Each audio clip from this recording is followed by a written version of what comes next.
Hi, I'm Don from DonDronesOn. With the release of the long-awaited DJI FPV drone system, a lot of people have been wondering, how do the Canadian RPAS regulations apply? Let's find out.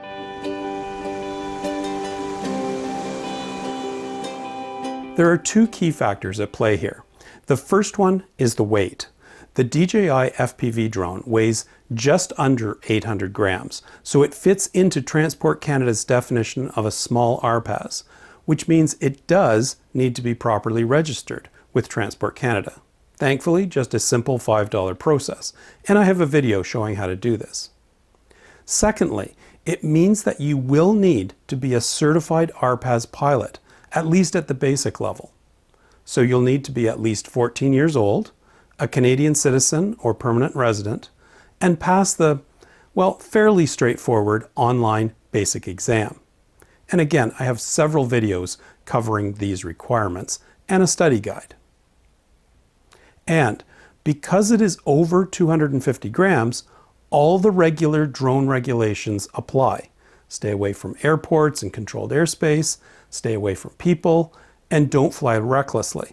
This is not a DJI Mavic Mini or Mini 2 sub 250 gram drone. All of the rules apply to the DJI FPV drone. Now, if you do have your advanced pilot certificate, you'll be glad to hear that the DJI FPV has already been declared okay for the normal advanced operations of controlled airspace and flying near people. So if you are flying an advanced operation and you have your advanced certificate, it meets those requirements. Now the nasty bit, and please don't shoot the messenger.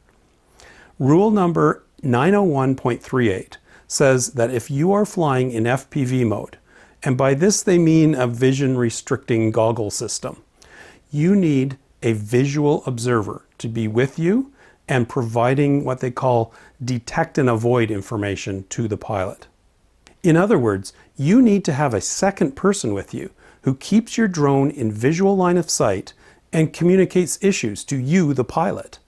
These issues could be manned air traffic or hazards in the area of the flight, such as power lines that the pilot may not see, or bystanders in the area. A visual observer is expected to be trained in drone operations rules and regulations and the basic capabilities of the drone, such as its required stopping distance. Needing a visual observer is a pretty significant restriction and a contentious one, but I wanted you to be aware of it. Okay, those are the key facts for flying a DJI FPV drone in Canada.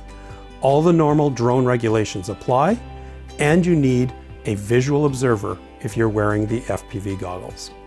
Thanks for watching.